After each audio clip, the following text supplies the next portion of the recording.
नमस्ते। आज मैं यूजीसी नेट के प्रथम प्रश्न पत्र पे चर्चा करने जा रही हूँ इस वीडियो में कि कैसे आप प्रथम प्रश्न पत्र पे अपनी कमांड बना सकते हैं, कैसे आप फर्स्ट पेपर को अपना स्ट्रॉन्ग कर सकते हैं।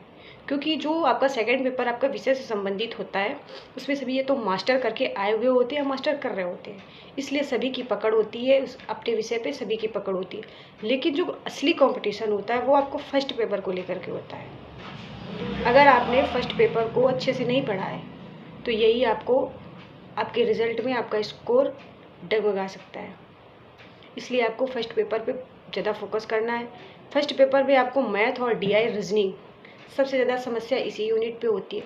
तो इस यूनिट को अगर आपको नहीं आती है तो आप इसको छोड़ करके जो बाकी थ्योरी वाली यूनिट है, आपकी टीचिंग एप्टीट्यूड हो गई, रिसर्च हो गया, कम्युनिकेशन हो गया, आईसीटी हो गया, हायर एजुकेशन, एनवायरनमेंट और सबसे ज़्यादा ज़रूरी यूनिट है जो कॉम्प्रिहेंशन, जिसमें आपके 15 प्रश्न आते हैं।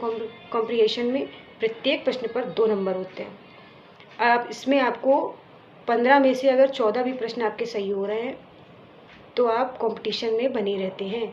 अगर मैं अपनी बात करूं, जब मैंने दिसंबर 2024 में जेआरएफ क्वालिफाई किया था तो मेरे फर्स्ट पेपर में 29 प्रश्न सही हुए थे और जो मेरा सेकंड पेपर था उसमें मेरे 84 प्रश्न सही हुए थे। मात्र 14 प्रश्न मेरे अपने प्रश्न पत्र में हिंदी साहित्य में गलत हुए थे। कॉम्प्रिहेंशन में मेरे 14 प्रश्न सही हुए थे 15 में से।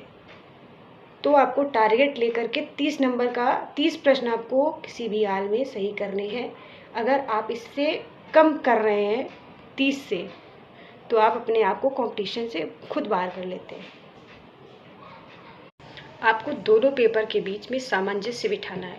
फर्स्ट पेपर और सेकंड पेपर दोनों को एक साथ लेकर के चलना है, छोड़ के आपको नहीं चलना है। अगर आप टीचिंग एप्टीट्यूड पढ़ रहे हैं फर्स्ट पेपर में तो सेकंड पेपर में आप वैचारिक पृष्ठभूमि, पाश्चात्य काव्यशास्त्र या भारतीय काव्यशास्त्र जो भी आप उस दिन पढ़ना चाहते हो, दोनों यूनिट दोनों पेपर को एक साथ लेकर के चलिए। टीचिंग एप्टीट्यूड में आपका शिक्षण के स्तर, शिक्षण की परिभाषा, मूल्यांकन की पद्धतियाँ, ये और आपका रिसर्च एप्टीट्यूड पे आपका शोध की पद्धतियाँ हो गई, शोध की परिभाषा हो गई, डाटा कलेक्शन कैसे होता है, संचार कम्युनिकेशन में आपको पढ़ना है।